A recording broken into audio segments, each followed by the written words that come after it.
Natural science എക്സാമിന് വളരെ important ആയിട്ടുള്ള ഒരു ടോപ്പിക്കാണ് PCR, polymerase chain reaction. DNA സാമ്പിളിൽ നിന്നും മില്യൺസ് ഓഫ് DNA കോപ്പീസ് നമുക്ക് ഇതിലൂടെ ഉണ്ടാക്കിയെടുക്കാനായിട്ട് സാധിക്കുന്നു.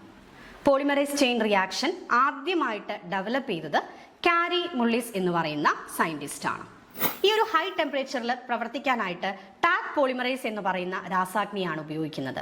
ഈ ഒരു രാസാഗ്നിക്ക് ഹൈ ടെമ്പറേച്ചറിൽ പ്രവർത്തിക്കാനായിട്ട് സാധിക്കും. ഇത് എടുക്കുന്നത് തെർമസ് അക്വാട്ടിക്കസ് എന്ന് പറയുന്ന ബാക്ടീരിയത്തിൽ നിന്നാണ്. PCR-ന് പ്രധാനമായിട്ടും 3 സ്റ്റെപ്പുകളാണുള്ളത്.